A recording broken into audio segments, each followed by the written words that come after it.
Hello, everyone, and welcome. My name's Catherine Barnard. I'm Professor of European Union Law and Employment Law here at the University of Cambridge. I'm very pleased to welcome all of you who are kindly joining us online to discuss this very important decision of the Supreme Court for Women Scotland and the Scottish ministers. I've got huge pleasure to introduce you our two speakers.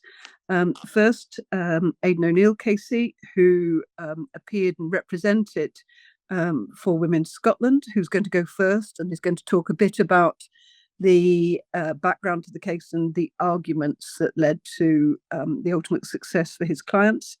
He will speak for about 20 minutes and will be followed by Lena Holzer, one of our excellent colleagues here in the law faculty, who's assistant professor in gender, race and the law, and she is going to also speak for about 15-20 minutes. That will leave time for questions at the end. Please, if you've got questions, could you put them in the Q&A, and I will try and get through as many of the questions as possible. Apologies if I don't get to yours. But what I would like to do now, just before Aidan starts to speak, my colleague Dan Bates, who's very kindly helped with a number of aspects of this, is going to put up Aidan's speaking note in the chat, I think, so that you can see where Aidan is going in his talk. Aidan, the floor is yours, and thank you very much indeed for your time. Thanks very much, Catherine, and thanks to everybody who's joined us in this. As Catherine said, this is an academic seminar, and I'm not an academic. So slightly fish out of water for me. But I thought it might be quite interesting for those of you who are academics and are teaching law students to get the, as it were, given there's a lot of interest in this case, to get a slightly different perspective, which is that of the legal practitioner who was involved in pursuing the case. And I've been involved in the case for rather a long time, for over 5 years. So although the issues and the judgment might have come as as something of a bolt from the blue for a number of people, it's something I've been working on seriously with my clients for Women Scotland, as I say, for a number of years. In fact, have taken 2 judicial review applications for them, both of which ultimately were successful. Both have to be understood. You cannot understand the Supreme Court decision in For Women Scotland 2 unless you've also understood and read the For Women Scotland 1 decision of the Inner House. But it's been a long journey.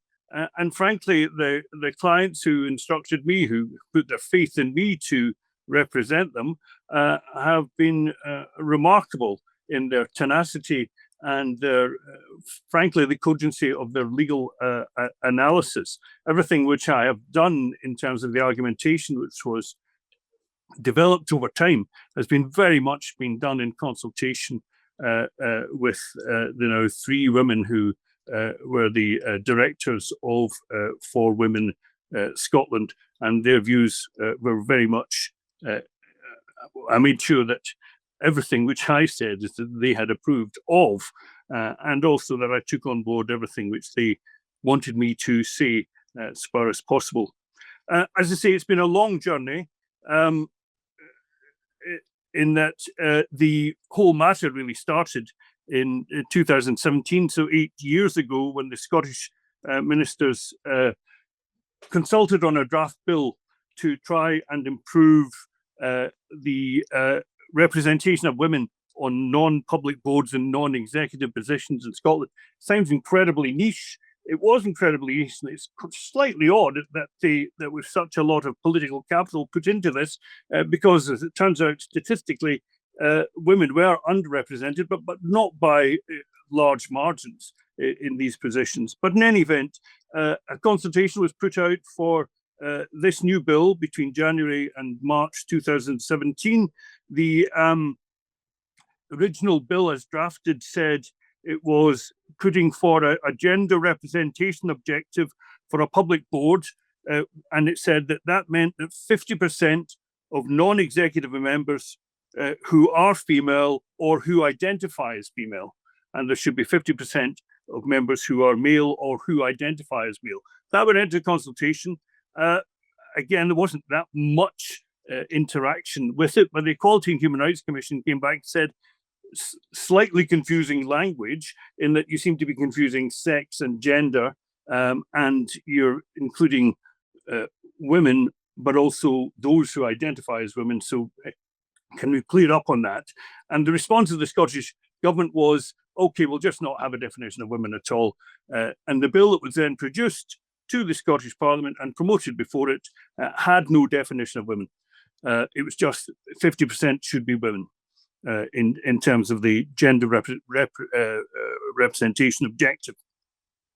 However, when the matter went to committee stage, what then happened is that the Equality Network and the Scottish Trans Alliance came in and gave evidence about how it was important that there should be inclusivity for trans women in any such positive action measure in the workplace. And one should be aware in Scotland, being a relatively small country, the civil society is not particularly well developed. And insofar as there are civil society bodies, they are largely funded by the Scottish Government. So the Scottish Trans Network, the Equality Network and the like, are bodies whose most of their funding comes from the Scottish Government, as are other, as it were, stakeholders. There isn't really an independent third sector. And so you get the development of a rather close relationship with civil servants and those who get the grants to be the sounding out, as it were, externally as to what should happen. And there has been a development, frankly, of policy capture, whereby the same individuals, the same groups are consulted upon. The consultations as stakeholders, it goes out to people whose organisations are funded by the Scottish Government, and one of the conditions for the maintenance of those grants is that they don't criticise Scottish Government policy.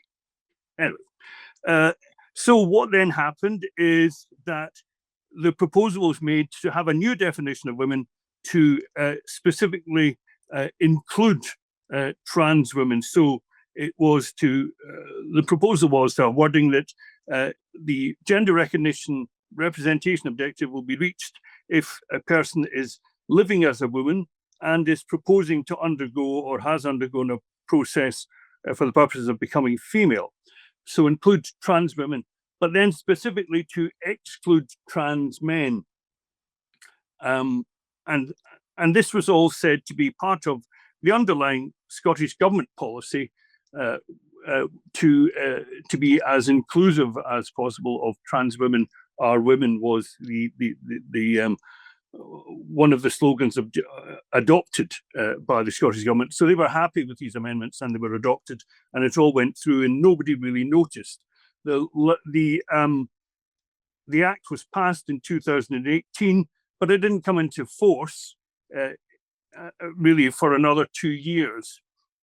And it was only subsequent to it being passed and then there being a new public consultation on the guidance which was being produced by the Scottish ministers, that in fact some public notice was taken of it. And in fact, my client then said, is it possible then to challenge the definition in this Act and the associated guidance?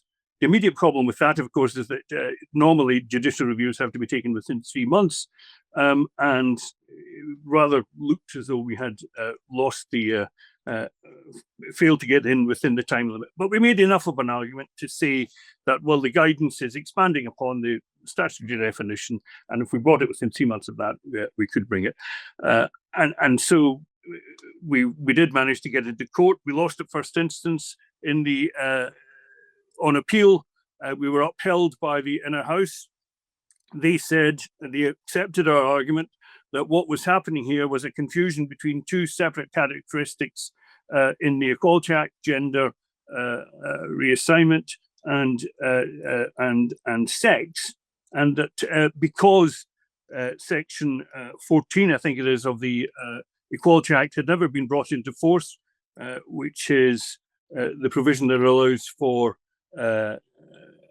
two groups or individuals to be determined by a reference to two protected characteristics. Then what had happened here was that some people of the definition was confusing the sex by adding in a gender reassignment, and therefore was taking some people out, women who had the protected characteristics of gender reassignment from a positive action measure for women. Anyway, the argument was accepted, and therefore the first judicial review was upheld. Now, importantly, the Scottish Ministers decided not to attempt to appeal that decision, as they could have done. They could have applied to the Inner House for permission to go to the Supreme Court, but they decided not to. And instead, what was done, I think, I mean, I don't know, I'm not privy to the internal workings of how the Scottish Government works, but what instead seemed to be prioritised was making it easier for gender recognition certificates to be obtained by individuals. And so that's the bill that was then promoted before the Scottish Parliament, and new guidance was brought out from the Scottish Government saying, yeah, okay, so just having the protected characteristic of gender reassignment is not going to change your sex, but if you get a gender recognition certificate, that will change your sex, and we're going to make it far easier to get a gender recognition certificate. So that then meant that there was an absolute clear and almost exam question for academics as to what exactly Section 9(1) of the Gender Recognition Act meant when it said that a gender recognition certificate changes an individual's gender and sex for all purposes. Everybody always focused on Section 9(1) of the Gender Recognition Act. Nobody seemed to pay much attention to Section 9(3), which says that's subject to any enactment.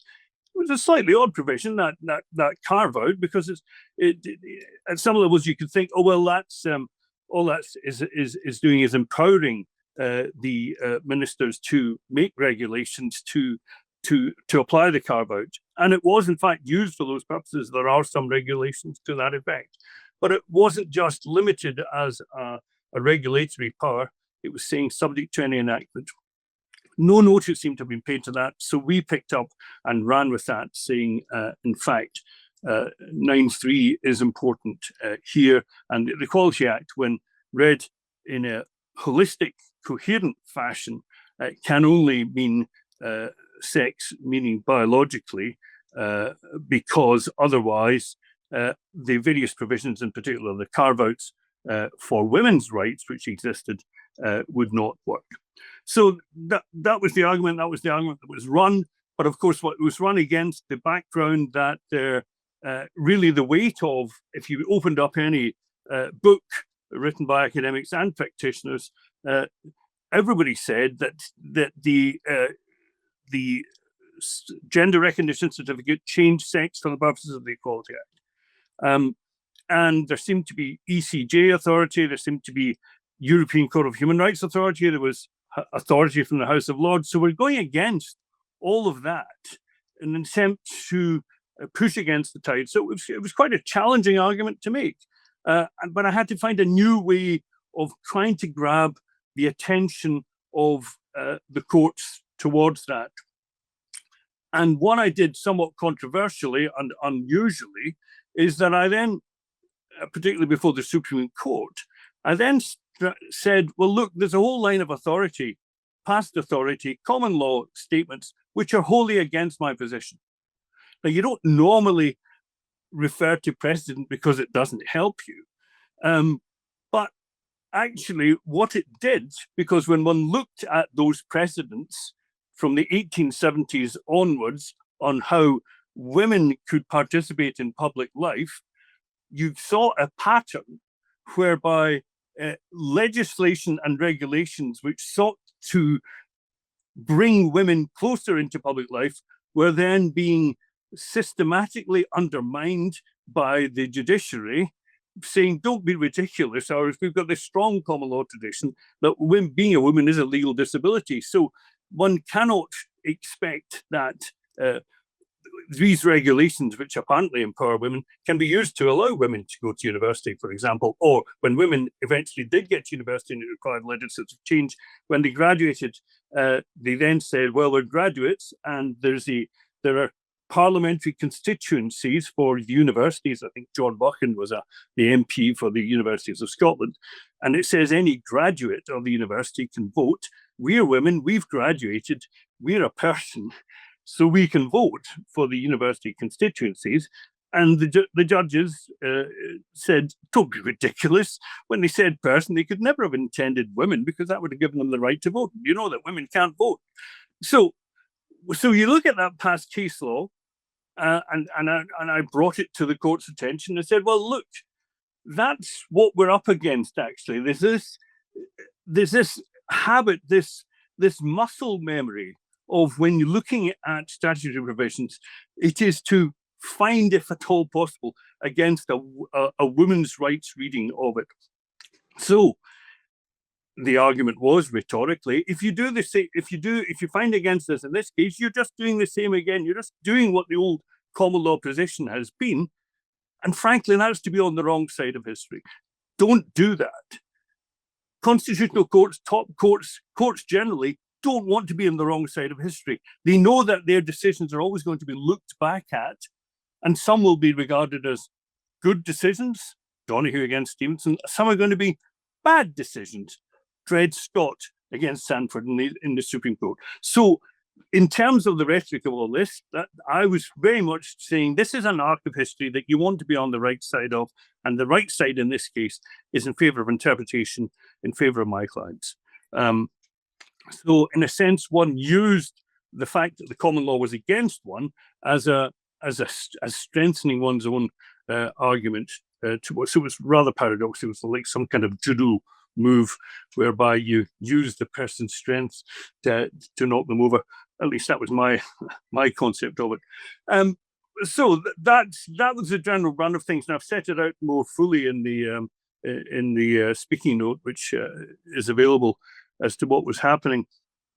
But of course, if you read the judgment, you'll find none of that at all. None of that big argument about this is where the common law has taken us, and this is what happens if you don't accept a women's rights perspective. But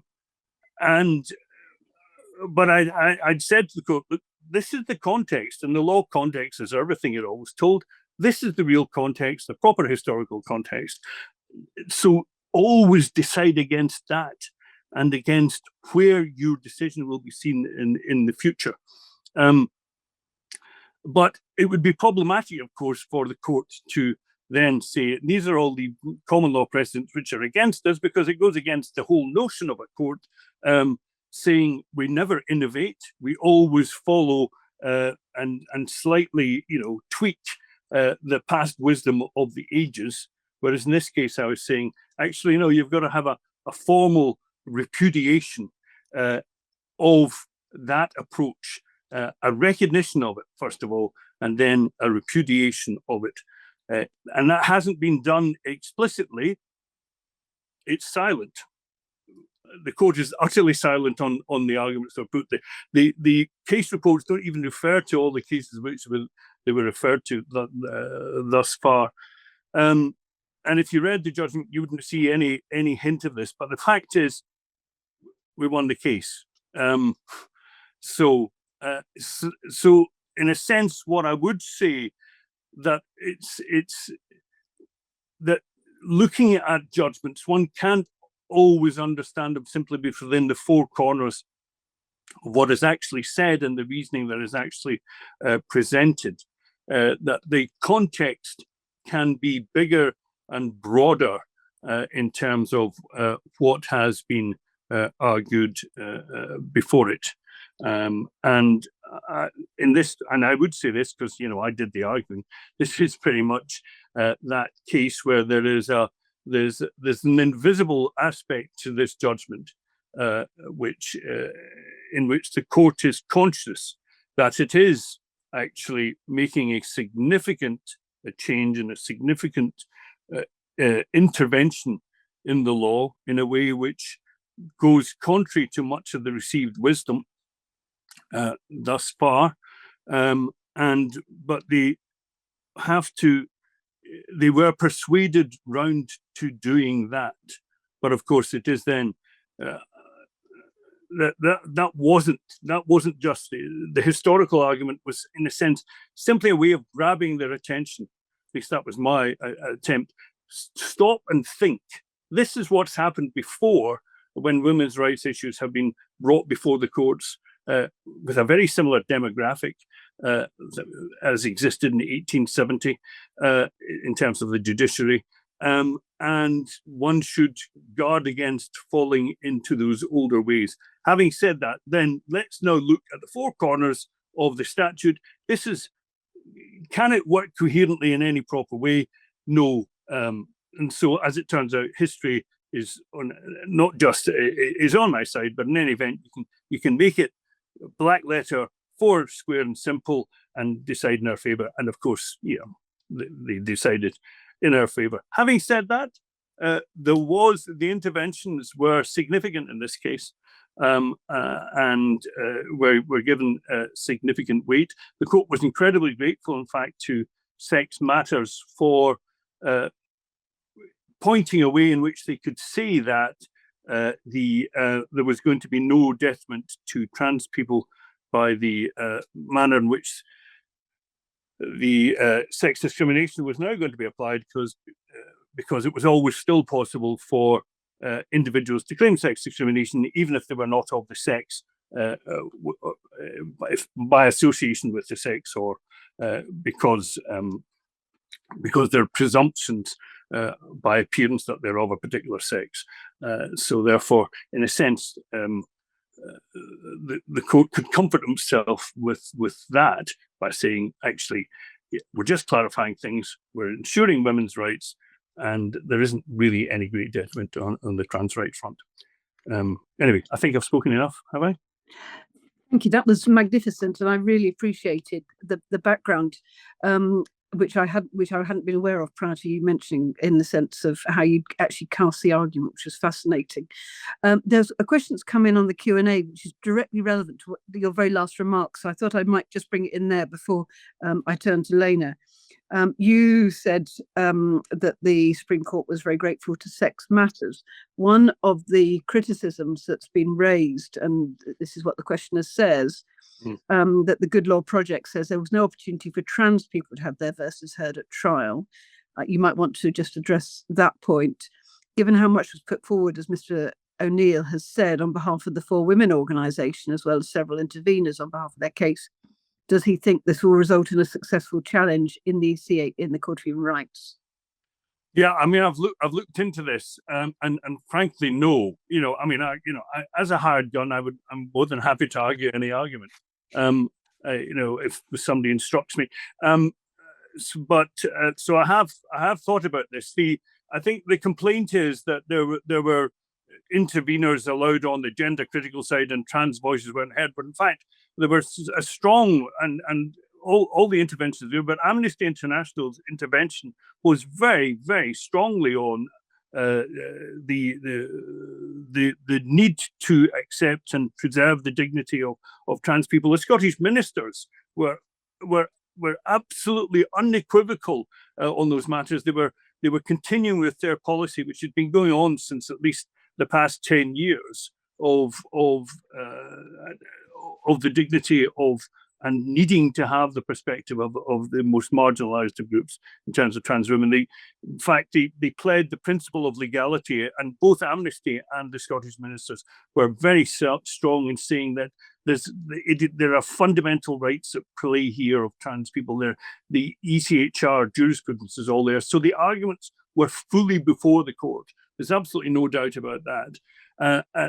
The other argument is that, I think that two individuals who applied weren't given permission, Stephen Whittle and Victoria MacLeod, to give their talk about their experience as trans individuals who had GRCs.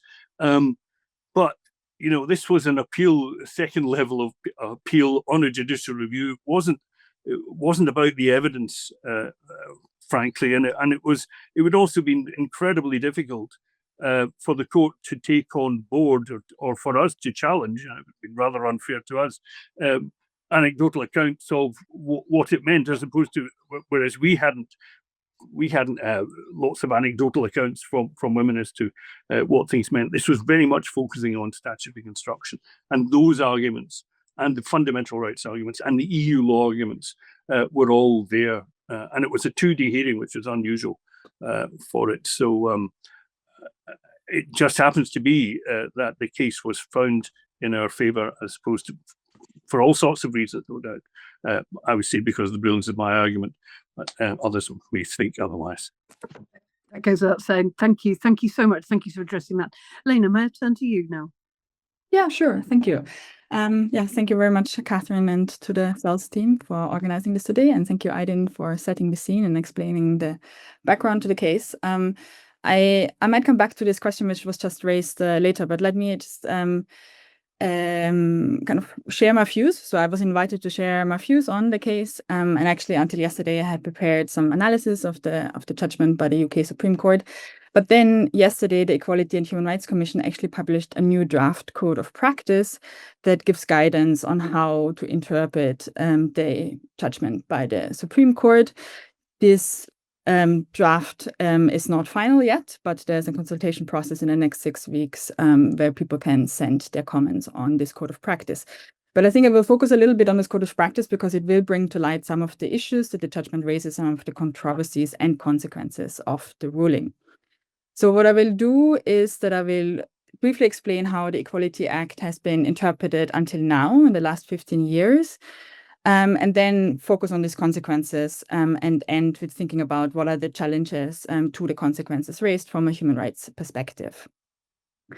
So the Equality Act of 2010 has been implemented in the last 15 years by different practitioners, by different service providers on the ground. And I think there's often a misunderstanding how it has worked. So obviously, the Equality Act provides a general prohibition on the basis of discrimination on the basis of sex. But at the same time, it also provides so-called sex-based exceptions to this general prohibition. So in specific areas, such as in service provision or in communal accommodation, one can make a difference on the basis of sex in order to, for example, provide single-sex services. And arguments brought forward by For Women Scotland and other so-called gender-critical feminists say that excluding trans women from these women-only spaces and services is necessary to protect women's spaces and services, to protect cisgender women, to protect their dignity and privacy. And an example that is often provided is that rape shelters or domestic violence services must be able to exclude trans women from these shelters or services because otherwise the cisgender women needing the services are, for example, re-traumatized by the presence of individuals who are read or perceived as men and who would otherwise not attend the services if trans women are included. So let's look at how the Equality Act has actually dealt, or the interpretation and the implementation of the Equality Act has dealt with this scenario until now. So under Schedule 3, paragraph 28 of the Equality Act, we know that there is an exception as regards discrimination basis of gender reassignment in relation to single-sex services, if a certain conduct in question is a proportionate means for achieving a legitimate aim. So what this means in practice is that a trans person can be excluded from a single-sex service, or that's what was the interpretation until now. A trans person can be excluded from a single-sex service because of being trans if this is a proportionate means for achieving a legitimate aim. So to come back to kind of my example, the practice has mostly been that trans women, for example, could be excluded from women-only services, such as shelters, if the exclusion would be a proportionate means for achieving a legitimate aim. And that could mean that some women shelters could be trans-exclusive in order to kind of cater to another population of women and make sure that another population would be able to attend these services, which would otherwise maybe not attend if trans women were included. So I think what this shows is that until now, the implementation of the Act has actually provided service providers who are the ones on the ground making the decision to design the services to women in a way in order to reach the highest number of women in a specific context, depending on the different various needs of the specific populations of women.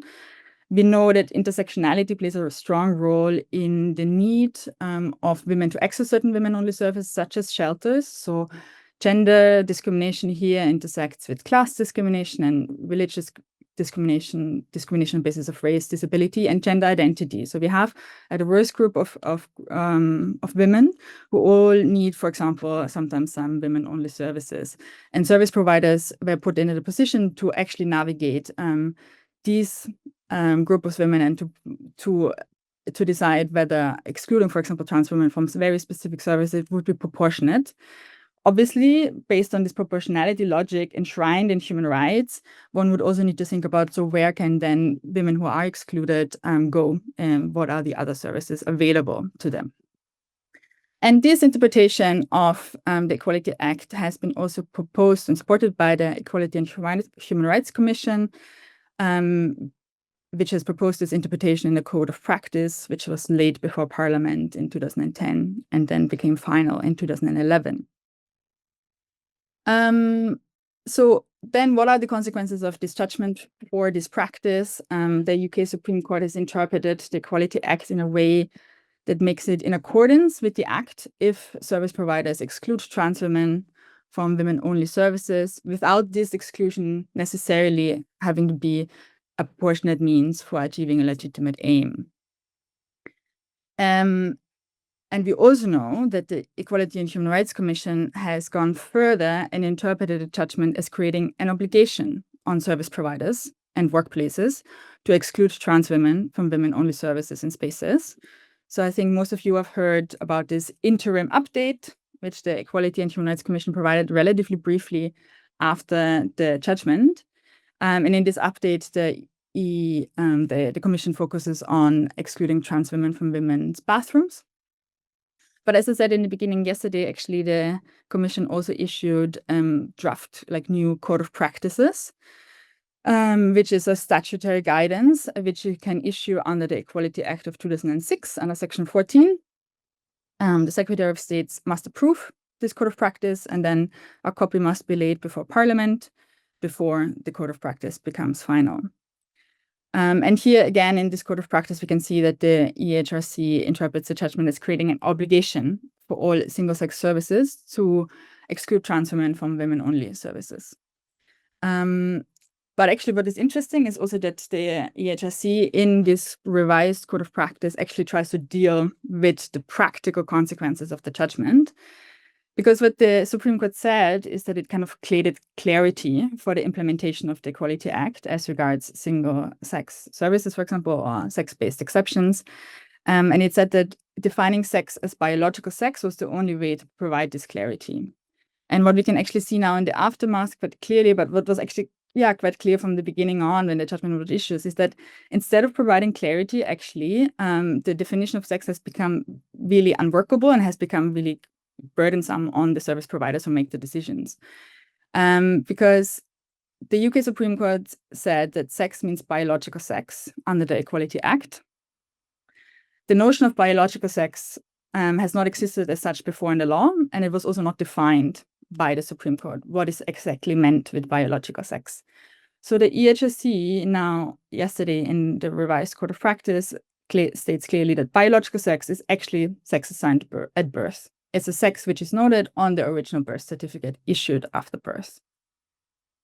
Okay, having clarified that, the question arises, how does one prove one's sex assigned at birth? How can service providers find out whether somebody is transgender or cisgender? And until a few days ago, I was jokingly saying a few times that, well, in the end, women will just need to run around with the birth certificate. But actually, since yesterday, this idea of having to produce a birth certificate when entering a bathroom or being accepted in a hospital does not seem to be that far-fetched anymore, because the EHRC clearly says in its updated Code of Practice that if there is concern about the accuracy of the response to the question about one's sex assigned at birth, that service providers could request a birth certificate. However, then the EHSC also notes that a birth certificate does not necessarily reflect the sex assigned at birth of a person, because precisely we have the Gender Recognition Act, which allows individuals to receive a gender recognition certificate, which then can be used to rectify or change the gender marker on the birth certificate.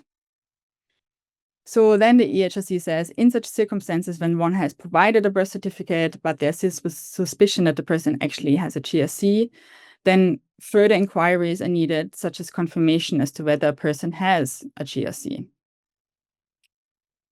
But at the same time, the Supreme Court judgment says in several instances that the fact of possessing a GRC is confidential to the person who has it and subject to stringent restriction on disclosure under Section 22 of the Gender Recognition Act. So now we have a situation where service providers might have to ask about the birth certificate of a person, then have to inquire whether the person has a GRC, but based on the Supreme Court judgment, having a GRC is actually confidential information. I don't know how other people feel in the call. I think it's rather unrealistic that service providers will do this on an everyday basis when they have already many things to do.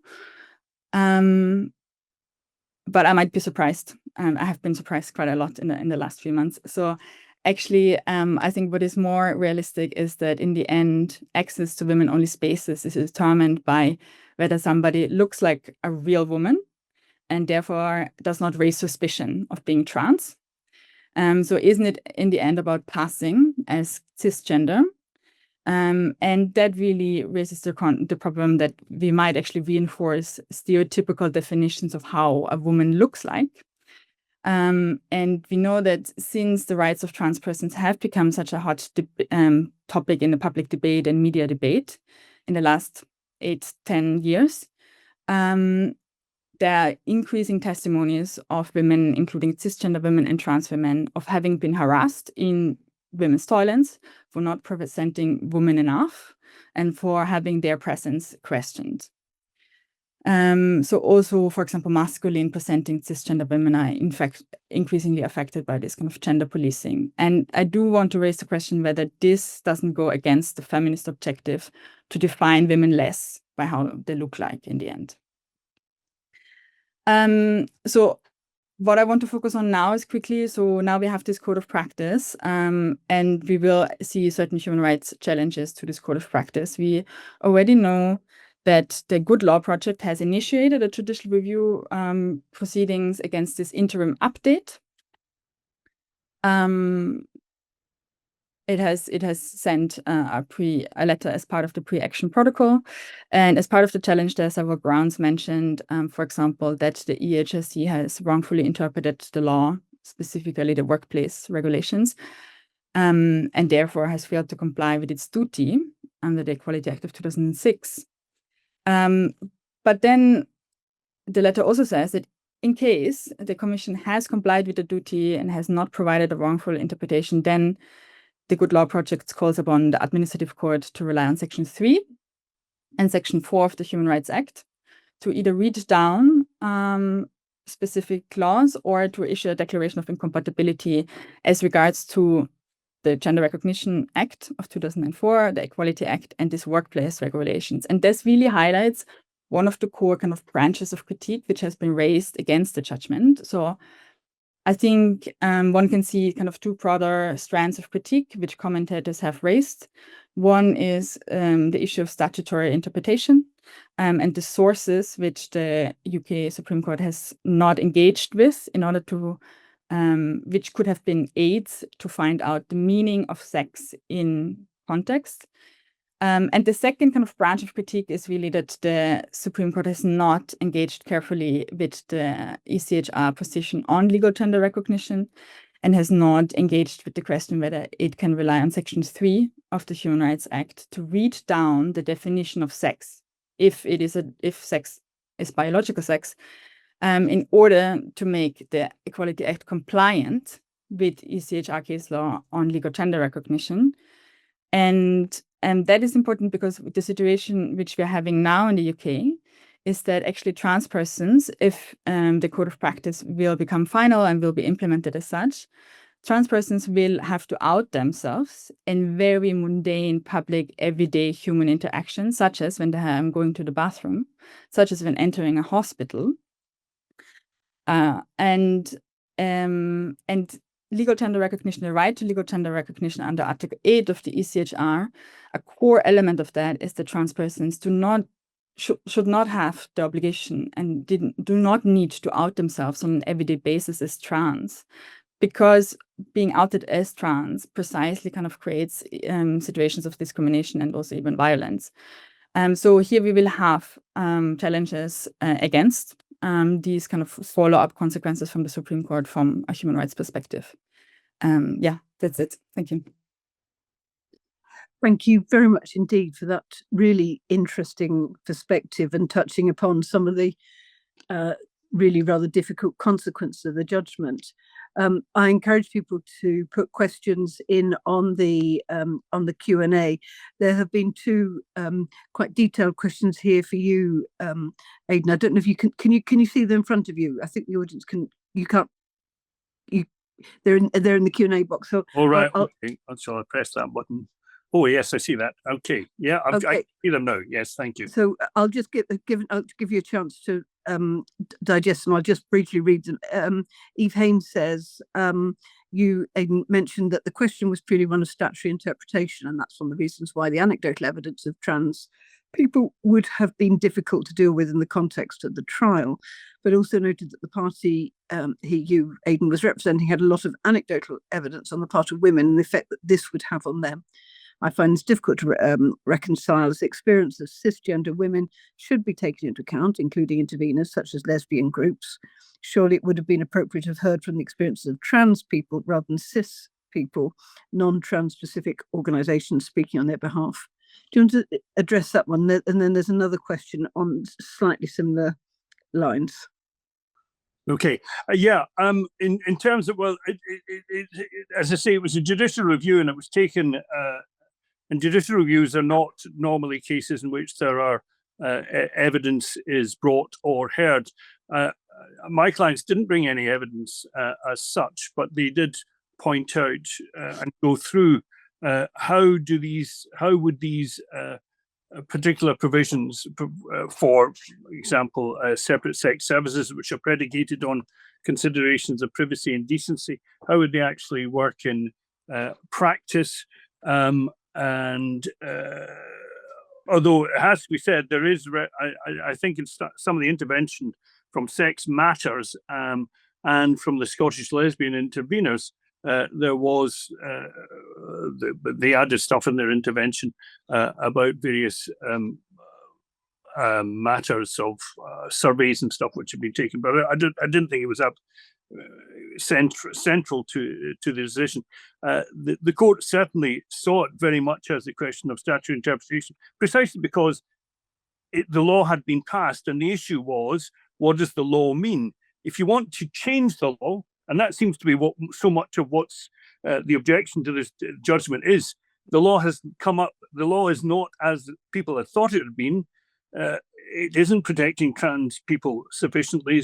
So what that therefore means is you therefore seek to change the law, and you do that by going to the legislature and you present the evidence, and then all the policy matters are taken into account. But the courts do not and cannot act as policy judges. So it wasn't appropriate for evidence to be heard, and evidence wasn't heard, and it wasn't actually taken into account. There was some passing reference, certainly from my clients, some passing reference to experiences from in Sex Matters in terms of surveys, as I understand it, but they weren't my clients.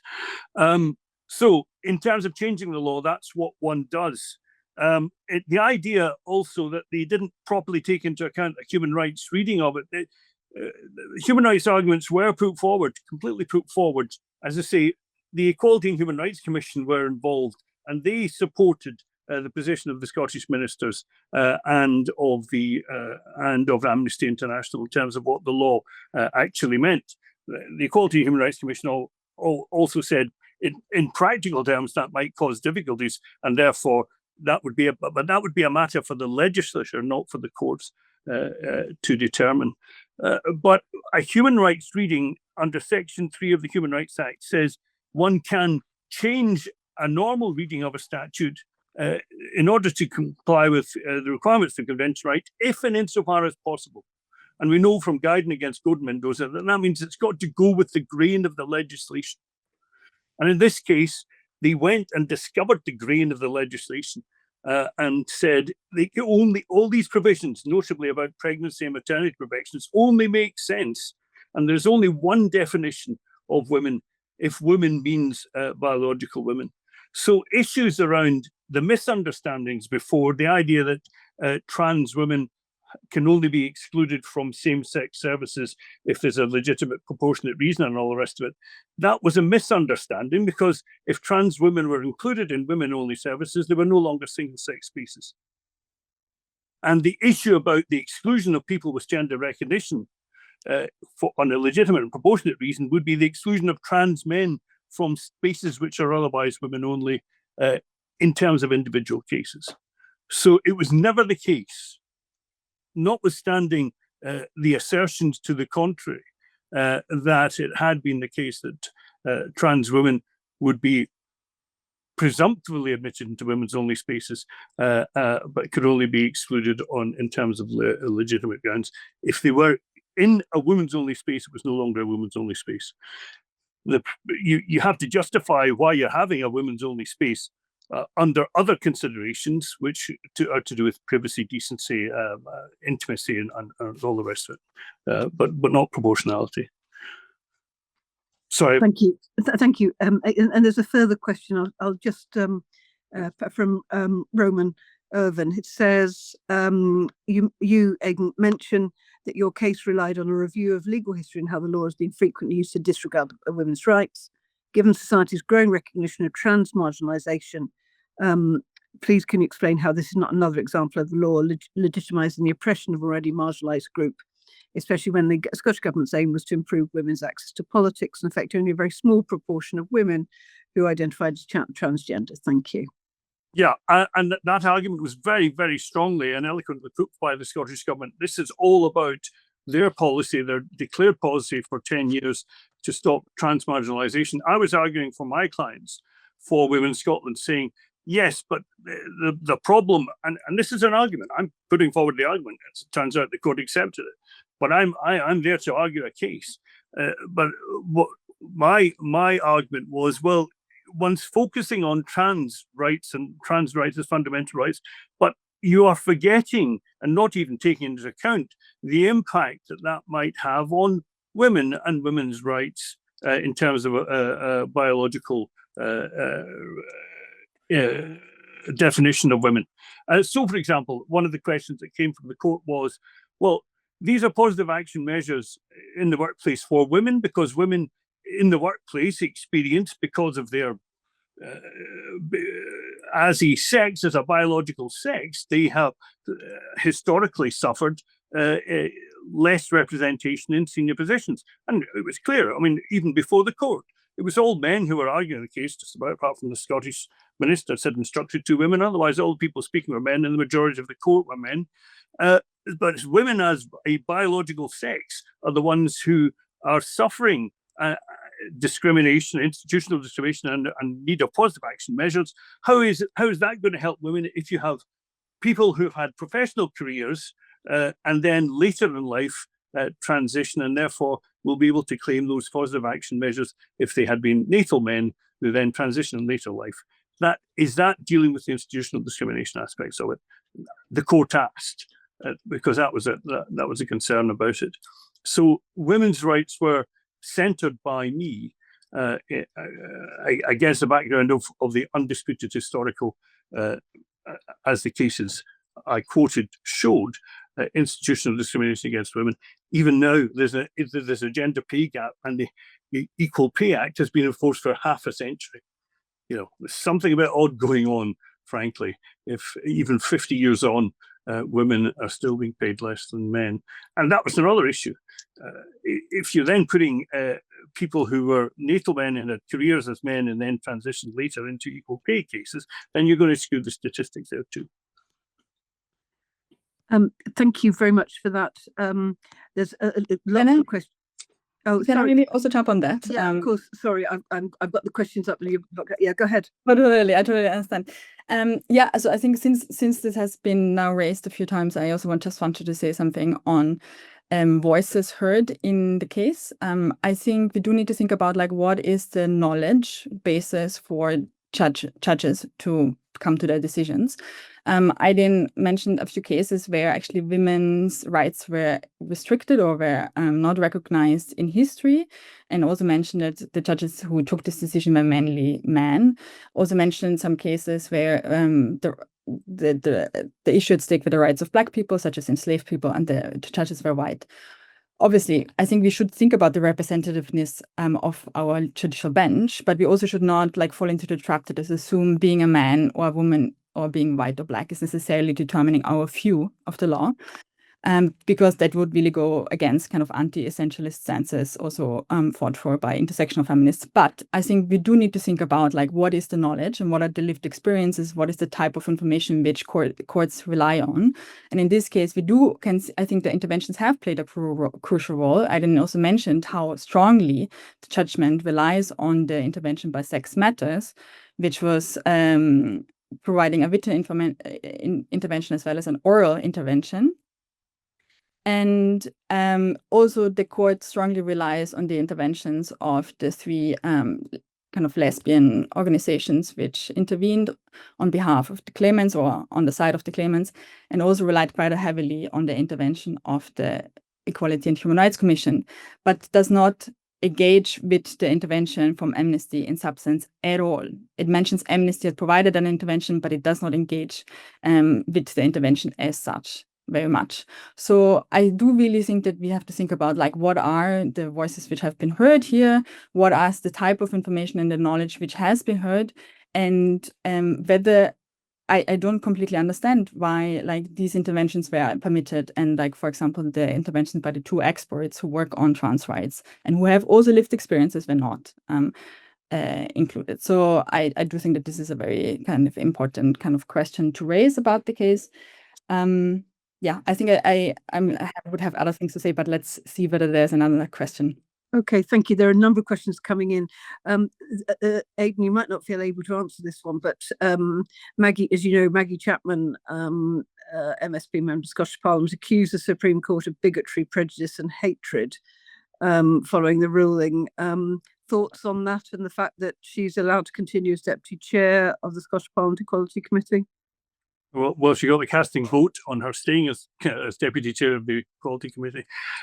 So it's slightly odd, but I mean, I think she slightly backtracked on the comments by saying she was saying there was bigotry, prejudice and oppression, but she's not saying any individuals are like that in the Supreme Court as a result of the decision.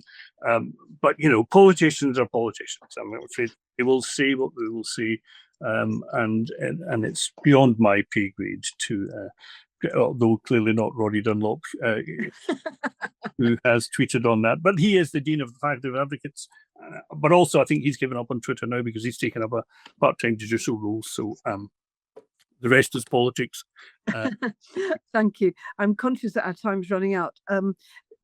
Jake Solway asks a interesting question, which is essentially forward-looking, and perhaps you want to start with this, Lena. What do you think will be the eventual outcome of policy adopted by different institutions as a result of this judgment? Will the interim directions be adopted or changed? And perhaps I might just wrap into that an earlier question, which is essentially, what about the position of trans men going into, for example, female toilets or vice versa? Okay, yeah, let me start with the last question, because so I mean, according to the judgment now, like the position is that trans men cannot use, well, according to the interpretation by the Equality and Human Rights Commission of the judgment, is that trans men cannot use men's bathrooms, but have to use women's bathrooms, as well as should not be allowed to access men-only services, but should be included in women-only services. So we will have men who present as men, who look men, and who should be included in women's-only services. And now this provision on proportionality for achieving legitimate aim pertains to their exclusion. So trans men cannot enter a man's services. They can categorically, they should enter women's services, but they can be excluded as well. So just showing also kind of the precarity of the situation here, because that can result in like men not having access to certain services. But okay, let's hope that proportionality is applied and we do think about whether there's available alternative services. Okay, so regarding the future, so I do think that there will be legal challenges to the draft code of practice, which is out. There's a consultation going on, and the judgment by the UK Supreme Court can obviously not be appealed at the ECTHR, but basically the results, the consequences can be appealed if it gets there. Basically, if the domestic courts decide against some of the challenges, then I think there will be a challenge pending at the ECTHR. I think we will see how different institutions actually follow the code of practice of the EHRC. And I think lawyers will also be needing to be inventful in order to kind of make sure that some women's spaces can remain kind of trans-inclusive. Yeah. Thank you. And Aidan, what do you think about this? Yeah, I'm sorry, but women's spaces can't remain trans-inclusive if it means including trans men. They no longer are women's spaces according to the law. And it's going to be somewhat paradoxical for me, but I don't think this is the case for further litigation. It's hopeless because you've got a Supreme Court unanimous decision. They're not, every judge, every lower court is bound by that decision. It's actually not badly reasoned as a decision. Most of the arguments are taken from the cases that were before, the written cases. So you are, in a sense, wasting all of time and money by saying there's any hope for any kind of litigation. The idea that the Equality and Human Rights Commission guidance, it's got to fall within the four corners of the law as interpreted by the Supreme Court. It cannot, as it were, change that law or that decision in any way at all. It's quite a comprehensive decision. So, you know, if you want to change the law, litigation is not going to do it. You know, what we have to do is, if you want to change the law, is change the terms of the Equality Act. That's where it's political efforts that should be being done.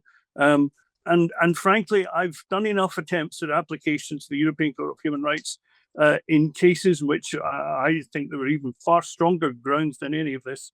And the Strasbourg at the moment is not up for second guessing or accepting even applications which attempt to overturn unanimous decisions of the UK Supreme Court. They've got other things on their plate which they're more interested in, which are primarily to do with the protection of democratic freedoms in the Eastern Europe, former Soviet bloc. So I don't see any attempt to make an application to Strasbourg as having any likely, any decent, any stateable prospects of success, even getting over the threshold of being allowed to make the application. Well, on that note, oh, sorry, Lena, go ahead. I just wanted to say one thing is like, so one has to think about like what the single-sex spaces then, based on this new definition, do in terms of creating indirect discrimination for trans persons. And interestingly, actually, one of the absurd effects of this case, if we look at the code of practice which was issued yesterday, is that it might become even harder to justify the existence of single-sex spaces, such as women-only spaces, because in order to justify the existence of women-only spaces, one has to show that this is a proportionate means for achieving a legitimate aim. Since single-sex spaces then can create the fact that like trans persons do not have access to like appropriate services as such anymore, the threshold to justify that these are proportionate is higher. And that becomes quite clear by looking at the code of practice. So indirect discrimination will be also one of the tools which will be used by lawyers in order to ensure the rights of trans persons. Thank you. I think our time is up, and I think we've got to call it a day. I'm hugely grateful to both of you for your extraordinary insights. And I'm also, for the first time ever, I think, Aidan, I've heard you say no more litigation, lots more legislation. I'll hold you to that next time I see you in the court. But thank you very much, and thank you to all who've joined us online, and thanks to Dan and Sarah for keeping on the technology going. Thanks very much, and goodbye. Thank you. Thank you. Bye now. Thank you.